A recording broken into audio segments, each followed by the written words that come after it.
காலையிலே வந்தீங்கன்னு இப்போ தான் சொன்னாங்க. நான் சொன்னேன், எனக்கு ஒரு கார்டு கொடுத்துருங்கக்கா, ஸ்பெஷலாக பத்திரிகையாளர் கார்டு, எல்லா பற்றியும் பார்க்கலாம்ல. ரொம்ப சந்தோஷமா இருக்கும், ரொம்ப மகிழ்ச்சி, ரொம்ப சந்தோஷமா இருக்கு. என் சொந்தங்களுக்கு நன்றி. தம்பி பிருத்திவி, அதாவது அவன் தம்பி தான், தம்பியாவே ஆயிட்டான். அவனுடைய நம்பிக்கைக்கும் அவனுடைய உழைப்புக்கும் கண்டிப்பாக இந்த சினிமா அவனை கைவிடாது. நல்லா இருக்க, வாழ்த்துக்கள் வாழ்த்துக்கள். தன்ராஜ் போற போக்குல 1.5 நிமிஷத்துல கதை சொன்னாங்க. கதையை கேரளால இருந்து இறங்கி நான் ஷாட்டுக்கு போற கேப்ல ஆனா அவன் கதை நான் கேளனான்னு சொல்லி, ஏன்னா எப்பவுமே அவனை நான் தீபக் மாதிரி தான். என்னன்னா 2014 நிமிர்ந்து ஷூட்டிங்ல அவன் மீட் பண்றேன். நிமிர்ந்து ஷூட்டிங்ல வந்து ஜனதாபாய் கபிராஜன் தெலுங்கு வெர்ஷன்ல வந்து நடிக்கிறான். எப்பவுமே அவன் தனியா போய் உட்காந்துக்கிறது, சேர் போட்டு உட்காந்து அப்படிலாம் இல்லை. ஷார்ட் முடிஞ்சோன்னா வந்து கேமரா பின்னாடி நிற்பான், மானிட்டர் பார்ப்பான், ஏதாவது ஒன்று போய் எடுத்து வைப்பான், போவான் வருவான், இப்படியே இருப்பான். அவன் மேல ஒரு தனி கவனம் வந்தது, ஒரு ஈர்ப்பு வந்தது. அவனோட பேச ஆரம்பிச்சேன், பழக ஆரம்பிச்சேன். அதுக்கப்புறம் பார்த்தா அந்த பழக்கம் அப்பப்போ தொடர்ந்துகிட்டே இருக்கும். ஏன்னா யாரையா கூப்பிட்டு வருவான், இவனும் அப்படிதான் செய்வான். யாரையா கூப்பிட்டு வந்து அவனுக்குன்னு கேட்க மாட்டான், அந்த அவனை கூப்பிட்டு வந்து காட்டுவான். ஆனால் இவன் நல்லா நடிப்பானே, ஆனால் அவன் படத்துல என்ன காஸ்டிங் சொல்லி எனக்கு அந்த லிஸ்ட் மட்டும் கூட. நிறைய குட்டி குட்டி நடிகர்கள் இருக்காங்க, ரொம்ப கஷ்டப்பட்டு இருக்காங்க, நான் அந்த லிஸ்ட் எல்லாம் தரேன், நீ யூஸ் பண்ணனா அப்படின்னு சொல்லி கொண்டு வந்து ஒரு வாட்டி கொடுத்தான். அப்புறம் திடீர்னு வந்தானா ஒரு கதை கேட்டேன், நல்ல கதை, நீ நடிச்சா நல்லா இருக்கும் அப்படின்னு அந்த டைரக்டர் கூப்பிட்டு வந்தான். விமானம்னு ஒரு படம், அந்த படம் அந்த மாதிரி படம்லாம் கிடைக்கவே கிடைக்காது. அந்த விமானம் கூப்பிட்டு வந்து கேட்க வச்சது அவன் தான். அந்த கதையை கேட்டோம், பிடிச்சிருந்தது, வாடா பண்ணுவோம். அந்த விமானம் ஷூட்டிங்ல தான் இந்த கதையை, அந்த விமானம் டைரக்டரோட கதை தான் இது, சிவாவோட கதை தான் இது. அந்த 2வது கதையை உங்களுக்கு ரொம்ப ஒரு மாதிரி, இதுக்கு அடுத்து இந்த கதை பண்ண போறோம் அப்படின்னா, இந்த கதையை எனக்கு கூட நான் டைரக்ட் பண்றேன் அப்படின்னு சொல்லி வாங்கிட்டு, அப்பா யார் பண்றது அப்படின்னு ஒரு குழப்பம் இருக்கும்போது தான் ஒரு நாள் நான் ஷார்ட் வந்தேன். என்ன ஒரு கதை சொல்றேன் கேள அப்படின்னா, டேய் இங்க இருந்து அங்க வரைக்கும் போறதுக்குள்ளதான் டைம் இருக்கு, இல்ல அதுக்குள்ள சொல்லிடுறேன். நான் இறங்கி அங்கேருந்து அப்படி நடந்து வர்ற அந்த ஒரு 1 நிமிஷம் 1.5 நிமிஷம் கேப்ல, அது ஒரு பெரிய ஷாட்ன்றதுனால கொஞ்சம் தூரமா நிறுத்திருந்தாங்க, நடந்து வர அந்த கேப்ல தான் சொன்னான். சொல்லி முடிச்சோன்னு என்ன யார் அப்பா பண்றான், இல்லைன்னா அதுதான் தேடிக்கிட்டு இருக்கோம், அதனால தான் உங்ககிட்ட சொன்னேன். சரி பண்ணிடுவோம் போடா, என்ன பண்றோம்டா போடா, பண்ணிடுவோம், அவ்வளோதான். நல்லா இருக்கு, நீ சொல்ல வர விஷயம் ரொம்ப நல்லா இருக்கு, இந்த சமூகத்துக்கு ரொம்ப தேவையான விஷயம். இங்கே தமிழ்நாட்டில் கூட நீ சொல்ல வந்த விஷயத்துல ஒரு 10-15 கேசஸ் இருக்கு. அந்த கேசஸ் எல்லாமே குடும்பங்களை புரட்டி போட்ட கேசஸ், அதை நீ கையில் எடுத்திருக்க அப்படின்னு எனக்கு புரியல. என்னென்ன சொல்ற, ஆமா இது இங்க நடந்திருக்கு, இங்க நடந்திருக்கு, இங்க நடந்திருக்கு, இப்பவும் நடந்துட்டு இருக்கு. இது நீ சொல்ற வெளியில இருந்து பார்க்கும்போது ஒரு தந்தை மகனுக்கான ஒரு பாசமா இருக்கும், ஆனா நீ உள்ளுக்குள்ள வச்சிருக்க ரொம்ப ஸ்ட்ராங்கான விஷயம் தான். இதை சொல்லணும்.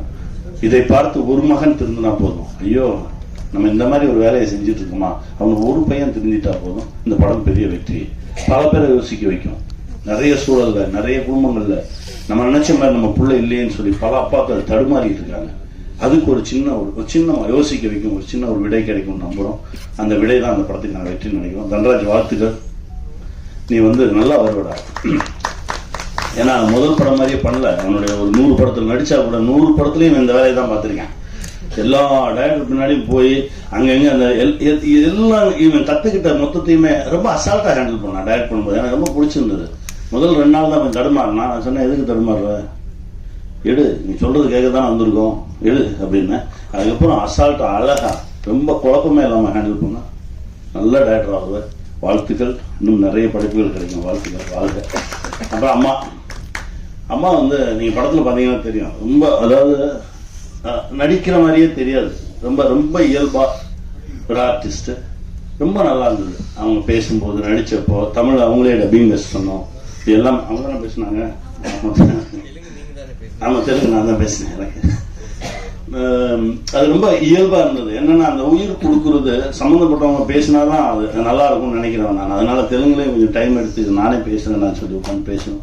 நல்லா வந்திருக்கு. அம்மா ஒரு நல்ல வரவா இருக்கும் தமிழ் சினிமாவுக்கு. அம்மா ஒரு பெரிய இடம் கிடைக்கும், வாழ்த்துக்கள். மோக்ஷா ரொம்ப ரொம்ப நல்லா வருவீங்க.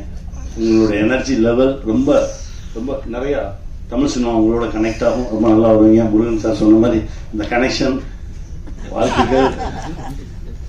அதாவது நல்ல எண்ணம், நன்மை சொன்ன மாதிரி நல்ல எண்ணம் இருந்தால் போதும், அது இருக்கு நம்ம கிட்ட. நல்ல மனசு இருந்தா போதும். எங்க அண்ணன் சிவா சொன்ன மாதிரி ஐயோ ஒரு இடத்துல அடிக்கிறாங்கன்னா நம்ம போய் திருப்பி அவனை அடிச்சு அவங்க காப்பாற்றணுன்ற எண்ணம் இல்லை. ஐயோ அந்த நிகழ்வு நடக்காம இருந்தா போதுமே அப்படின்ற ஒரு எண்ணம் இருக்கு பாருங்களேன். அந்த எண்ணமே அவனை மாத்தும். அப்படிதான் நான் நினைக்கிறேன். ஏன்னா இப்போ நல்லதே செய்ய வேண்டாம், நல்லது நினைச்சாலே போதும் அப்படின்ற ஒரு இடத்துல தான் நம்ம எல்லாருமே வாழ்ந்துட்டு இருக்கோம். ஆனா அவ்வளவு வேகம், அவ்வளவு பிஸி. இதுக்கு நடுவில் இப்படி ஒரு நிகழ்வு நடக்கட்டும். ஏன்னா நல்ல படைப்பை ரசிகர்கள் என்னைக்குமே கைவிட்டதில்லை. இருக்கிறோம் நீட்டி வரவேற்றிருக்காங்க. பணம் பணம் பணம், அந்த பணம் பார்த்தால்தான் அந்த படைப்பு அப்படின்ற மனசு தான். எத்தனை பேர் மனசு அது கொள்ளையடிக்குதுன்றதுதான். இதை நோக்கி தான் நடந்துட்டு இருக்கோம். ஆனால் ஒரு நாள் வரும், அந்த நாள் அன்னைக்கு இந்த மாதிரி படைப்புகள் மட்டும்தான் இங்க நிலைச்சு நிற்கும். கமர்ஷியல் பணம்லாம் தூக்கி அடிக்கப்படும். அதை நோக்கி தான் இப்ப நகர்ந்துட்டு இருக்க. ரெண்டுக்கு நடுவுல தான் நம்ம நிக்கிறோம். அந்த நாளுக்காக தான் காத்துட்டு இருக்கோம். அது வரைக்கும் இதே மாதிரி படைப்புகள் வந்துகிட்டே தான் இருக்கும், உழைச்சிக்கிட்டே தான் இருக்கும்.